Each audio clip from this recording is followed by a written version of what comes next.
Hello students, welcome to my channel. मैं हूं आपकी प्रज्ञा मैम और आज के वीडियो लेक्चर में हम क्लास 9th हिस्ट्री की चैप्टर 3 का पार्ट 6 देखेंगे। तो इससे पहले जो पार्ट है उसमें हमने काफी सारी चीजें डिस्कस की थी। तो चैप्टर का नाम है Nazism and the rise of Hitler. तो इस चैप्टर में हमने काफी सारी चीजें डिस्कस कर ली। हमने सबसे पहले देखा था स्टोरी हेलमुथ की, ठीक है।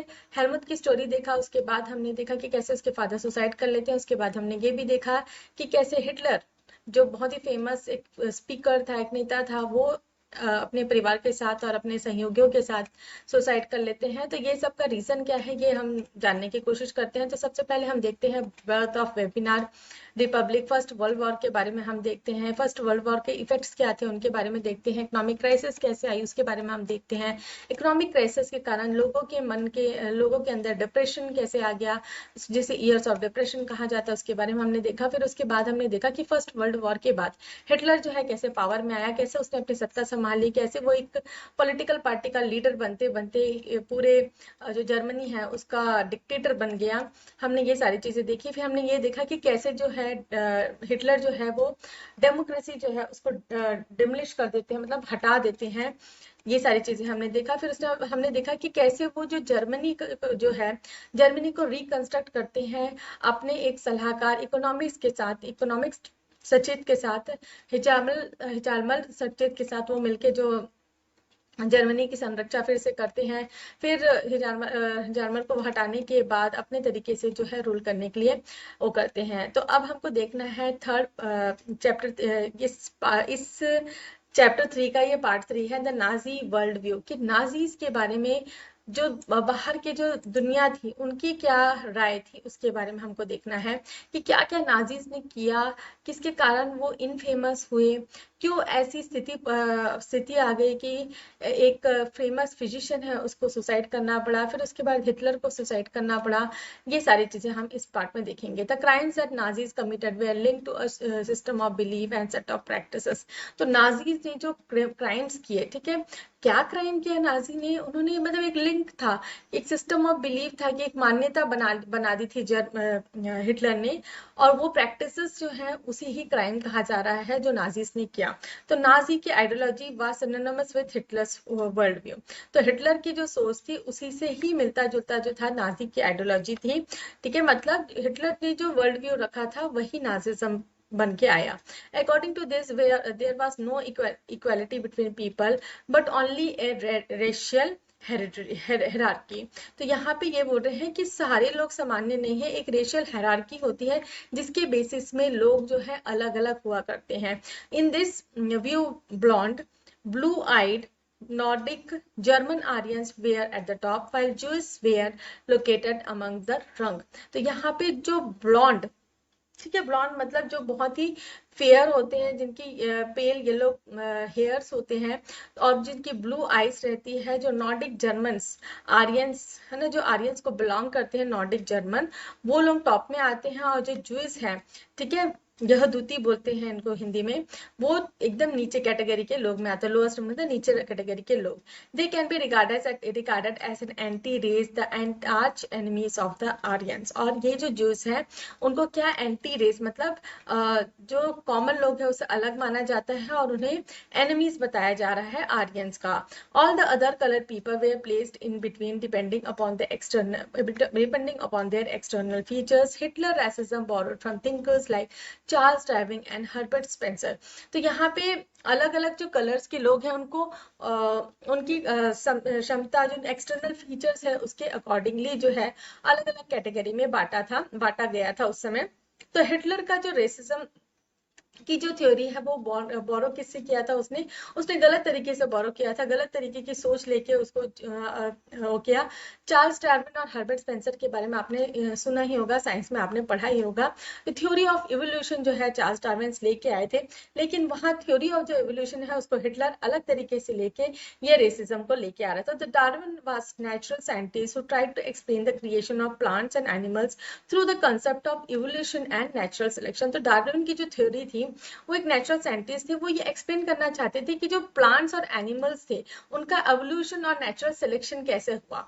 मतलब जो यहाँ जो अर्थ का जो क्लाइमेट है उसको सरवाइव कर पा रहा था वो आगे बढ़ पा रहा था, और जो नहीं वो स्पीसीज क्या हो जा रही थी, डिक्लाइन होते जा रही थी। तो इसी चीज को अलग तरीके से हिटलर ने इंटरप्रेट किया और वो लोगों के साथ वैसा ही ट्रीट करने लग गया। Herbert Spencer later added the idea of survival to the fittest. तो हर्बर्ट स्पेंसर ने लेटर मतलब उन्होंने ये किया कि जो सरवाइव कर सकता है ये माहौल में वही आगे बढ़ सकता है।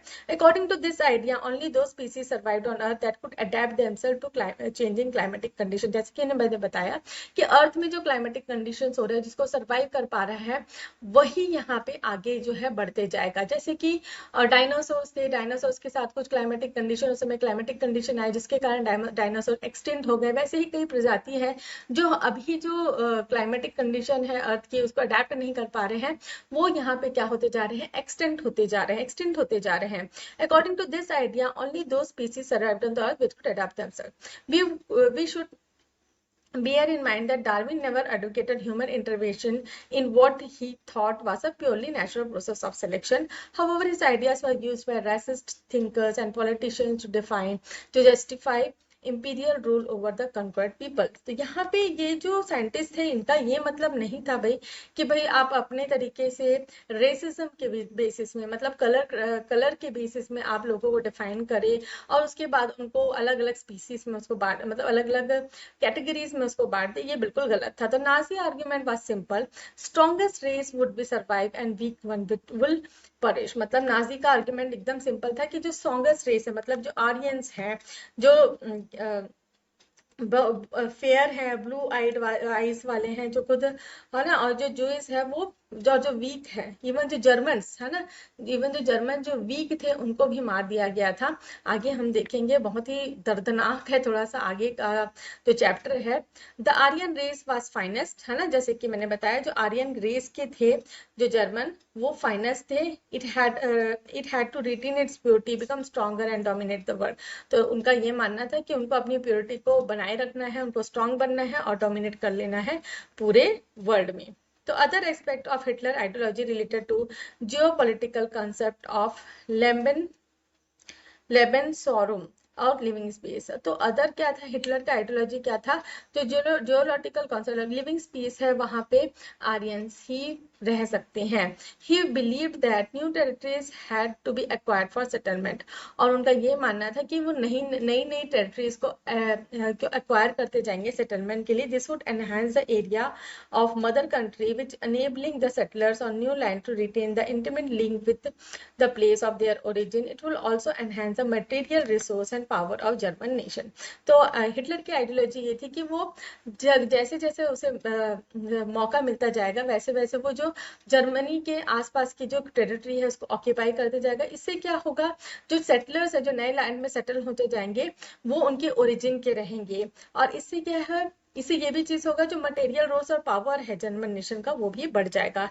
Hitler intended to extend German boundaries by moving eastwards and to concentrate all Germans geographically in one place. Poland became the laboratory for this experiment. तो हिटलर का यही उद्देश्य था कि जो जर्मन बाउंड्री है उसको वो ईस्टवर्ड फैलाते जाएगा, और इसमें जो पोलैंड नाम की जो जगह है वो बेसिस बन गई एक्सपेरिमेंट के लिए। एक्सपेरिमेंट मतलब वहां वो लोगों को सेटल करता था, जर्मन लोगों को सेटल कर देता था और वहां पे अपना जो साम्राज्य है उसको फैलाता जाता था। तो नॉर्डिक जर्मन आर्यन जिसके बारे में हमने देखा, one branch classified as Aryan, they lived in North European countries and the German are or related origin। ठीक है, अब उसके बाद देखेंगे एस्टैब्लिशमेंट ऑफ रेशियल स्टेट।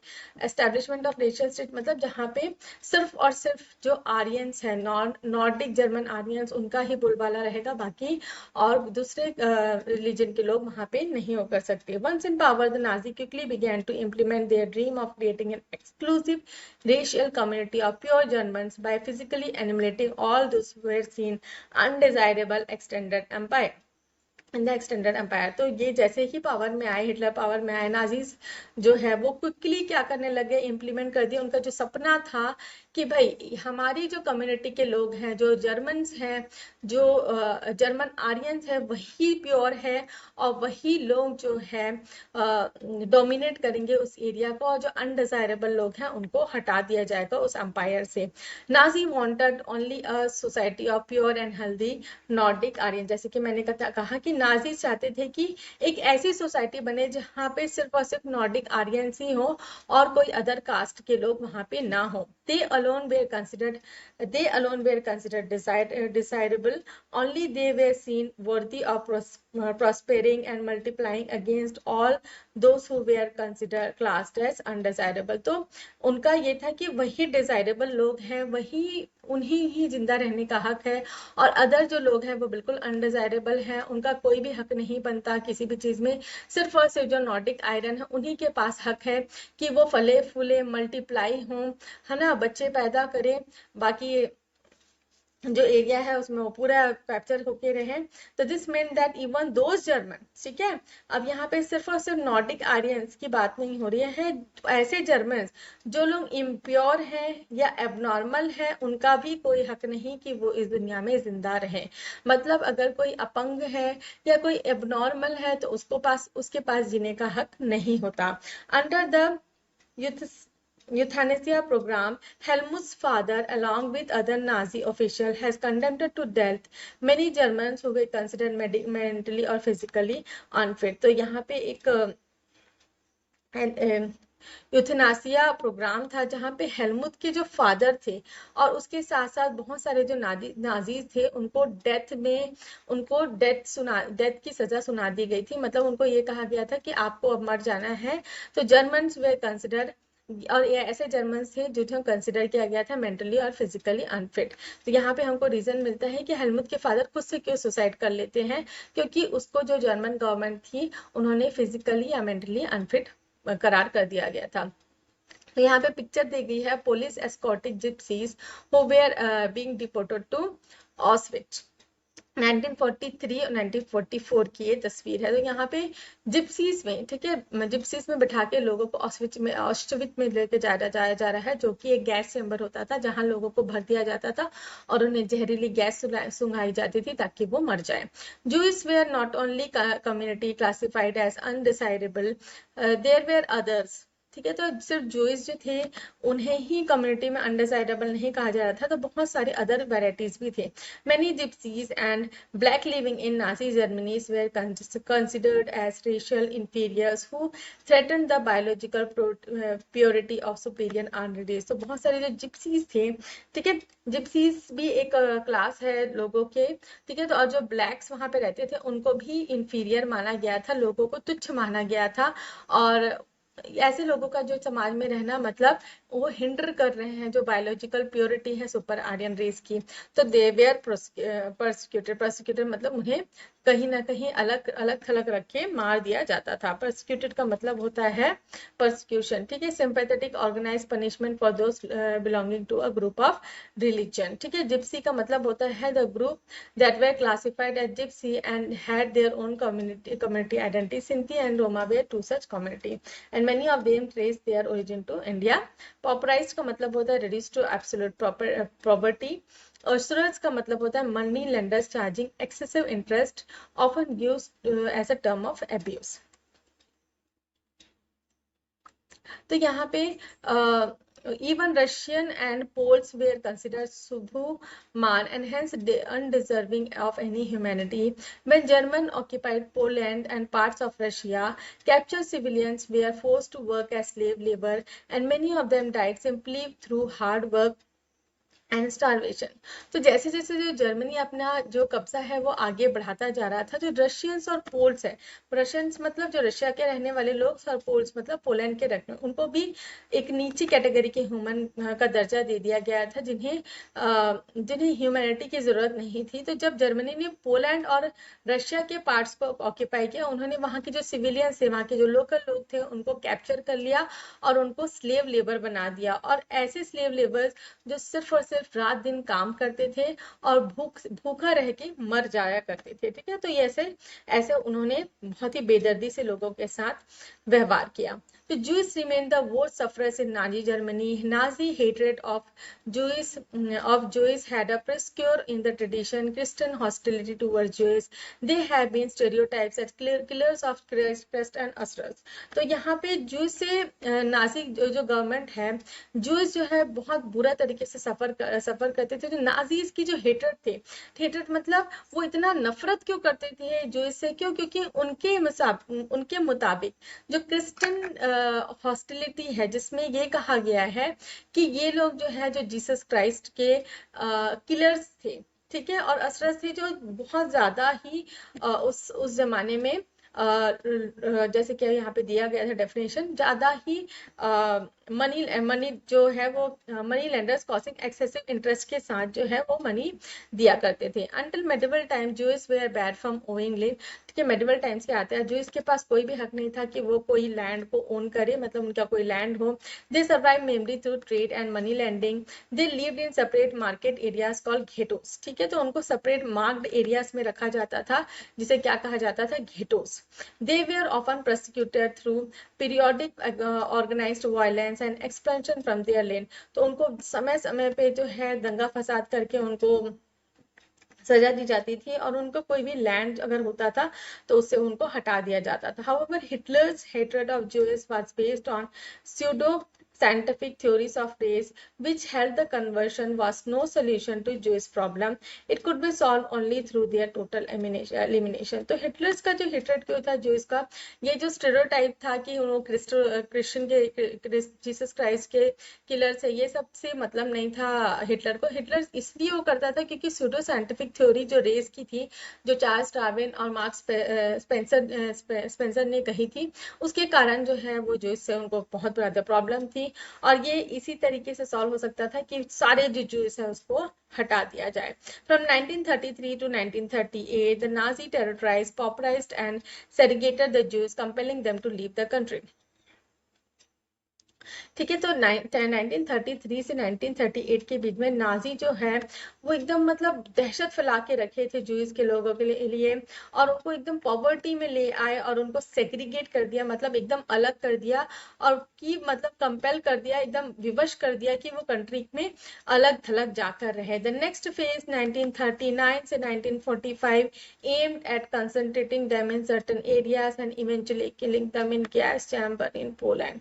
ठीक है, बहुत ही दर्दनाक तरीके से क्या करते थे, उनको इकट्ठा करते थे कोई एरिया में और उनको गैस चैम्बर में छोड़ देते थे पोलैंड में। इतना दर्दनाक तरीके से कैसे, मतलब इतना इनह्यूमन हो सकते हैं उस समय, आप इसको आगे पढ़ेंगे तो आप देखेंगे। तो अब यहाँ पे देखेंगे रेशियल उतोपिया, मतलब रेशिया के जो इस लोग हैं उसको कैसे हटाया जा रहा था। Under the shadow of war, Nazi proceeded to realize their murderous racial ideal. Genocide and war became two sides of same coin. तो जैसे जैसे वॉर आगे बढ़ता गया, नाजी जो प्रोसीड करते गए कि वो रियलाइज करते गए कि हाँ भाई मर्डरस है ना, वो उनको ये रियलाइज हो गया कि जो उनके मर्डर्स हो सकते हैं, रेशियल आइडल हो सकते हैं। तो जिनोसाइड का मतलब होता है एक साथ बहुत लोगों को मार देना, और वॉर जो है वो दो पहलू बन गए एक सिक्के के। Occupied Poland was divided up, most of the north western Poland was annexed to Germany. तो अब जो पोलैंड है उसको डिवाइड कर दिया गया, तो नॉर्थ वेस्टर्न पोलैंड जो था वो जर्मनी के हिस्सा में था, and the Poles were forced to leave their homes and properties behind to be occupied by ethnic German brought in from occupied Europe. तो यहाँ पे जितने भी पोलैंड्स के लोग थे उनको अपना घर बार छोड़ के वहां से हटा दिया गया, ताकि जो जर्मन जो है वहां पे ऑक्यूपाई करके रह सके। Poles were then headed like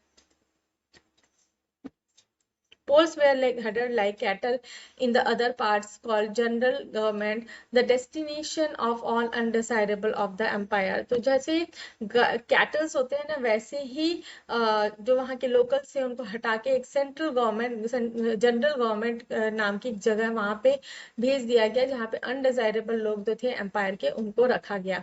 Members of the Polish intelligentsia were murdered in large number in order to keep the entire people intellectually and spiritually family survival. Polish children who look like Aryan were forcibly snatched from their mothers and examined by race experts. If they passed the race test, they were raised in German families, and if not, they were deposited in orphans where most perished. With some of the largest khilots and gas chambers, the central government also served as killing field for Jews. तो यहाँ पे जो polish है ना, polish के children's थे जो Aryans की तरह दिखते थे, उनको एग्जामिन किया जाता था और ये माना जाता था कि हाँ, अगर ये जर्मन्स हैं, जर्मन्स की जैसे दिख रहे हैं, ऐसी हरकत कर रहे हैं, तो उनको जर्मन फैमिलीज में ग्रो करने के लिए कोई ना कोई अडॉप्ट करके या कोई प्रोसेस से उसको करा जाता था, और अगर नहीं तो उनको ऑर्फनेज में भेज दिया जाता था। और ऐसे ऐसे जो सबसे ज्यादा जो घेटोट से वहां पे गैस चैम्बर्स और उसमें सर्विंग किलिंग्स बहुत हद तक होती थी। तो यहाँ पे आप देख सकते हैं, ये पिक्चर है, ये फ्राइट कार्स है जिसमें जोइस को भर के ले जाया जाता था डेड चेम्बर्स में, जहाँ पे उनको मौत की सजा देते थे। स्टेप्स ऑफ डेथ, ठीक है, बहुत ही दर्दनाक है ये। मतलब पढ़ने में ही डर पढ़ने में ही, मतलब जब मैं प्रिपेयर कर रही थी तो पढ़ने में ही डर लगता था। मतलब आप सोचिए उस समय इस तरीके से जो मर्डर्स हुआ करते थे गैस चैम्बर, आप खुद सोचिए कि आपको बहुत सारे लोगों के साथ एक चैम्बर में बंद कर दिया गया है और आपको जहरीली गैस सुनाई जा रही है। या फिर जो कंसंट्रेशन कैंप्स हुआ करते थे, गंदगी से भरे हुए, चूहे वहां बिलबिला रहे हैं और आप वहां रह रहे हैं। Just imagine that process. ठीक है, तो स्टेज 1 था एक्सक्लूजन, मतलब हटाना, 1933 से 1933। You have no right to live among us citizen. ठीक है ना, ये था कि आपके पास कोई हक नहीं है कि हमारे साथ आप रहो, आप अलग थलग रहो। ठीक है, तो डरम्बर्ग लॉ ऑफ सिटीजनशिप ऑफ सितंबर 1935 की ये बात हो रही है। ओनली पर्सन ऑफ जर्मन और related blood would henceforth be German citizen enjoying protection of German Empire. Marriages between Jews and Germans were forbidden. Extramarital relationship between Jews and Germans became a crime. Jews were forbidden to fly the national flag. तो यहाँ पे सिर्फ जो Germans के जैसे दिखते हैं उन्हीं का हक है कि वो जो भी प्रोटेक्शन दिया जा रहा है, जो भी रूल्स एंड रेगुलेशन दिया जा रहा है जर्मन एम्पायर के थ्रू, उसको अपना सके। मैरिजेस जर्मन और जो इसके बीच में फॉरबिडन थे। एक्स्ट्रा मैरिटल अफेयर भी नहीं हो सकते थे, अगर है तो वो क्राइम है। जो इसको ये भी अधिकार नहीं था कि वो जर्मन का जो फ्लैग है उसको होस्ट कर सके। तो ये पार्क बेंचेस है जहाँ पे लिखा गया है कि सिर्फ आर्यंस यहाँ बैठ सकते हैं और कोई नहीं। तो सैगोगुस एक जगह होती है जहाँ पे जूइश पीपल जो है वहां पे वर्शिप करते हैं। तो अदर लीगल मेजर्स है ना, ये अगर क्या था, बॉयकॉट ऑफ जूइश बिजनेस, अगर कोई जूइश बिजनेस कर रहा है तो उसको बॉयकॉट किया जाए, उनको कोई भी गवर्नमेंट सर्विस नहीं दी जाए, उनको सेल फोर्स किया जाए कि वो अपनी प्रॉपर्टी को सेल कर दे या छोड़ दे। ठीक है, या तो उनसे छीन लिया जाए। Besides Jewish properties were vandalized and looted, houses attacks organized bird and men arrested in pogrom in November 1938 remembers at night of broken glass। तो यहाँ पे जो इसकी जो प्रॉपर्टी है उसको क्या किया जाता था, जानबूझकर हथिया लिया जाता था, पूरा नष्ट कर दिया जाता था, लूटपाट किया जाता था उनके साथ में। उनके जो पूजा करने वाले जो स्थान है उसको बर्न कर दिया जाता था, मैन को जबरदस्ती अरेस्ट कर दिया जाता था एक प्रोग्राम की तरह। 1938 की ये बात है और इसे क्या कहा जाता है, the night of broken glass. तो यहाँ पे एक पिक्चर दी गई है, the sign declares North Sea bathing resort is free of Jews. यहाँ पे एक साइन बताया जा रहा है कि जिसमें ये बताया जा रहा है नॉर्थ सी का जो बाथिंग रिसोर्ट है वो फ्री है, जहाँ पे कोई भी जॉयस नहीं आ रहा है। This is all I have to sell. तो यहाँ पे एक बूढ़ा आदमी है, ये बता रहा है कि इसके पास यही कचरा बस बचा हुआ है। Man and women were left nothing to survive in ghettos. ठीक है, घेटोस जो एरिया है जहाँ पे जूइश और अदर जो इम्प्योर रेस के लोग को माना जाता था उनको घेटोस में रखा जाता था, ये हम देख चुके हैं। तो घेटोराइजेशन,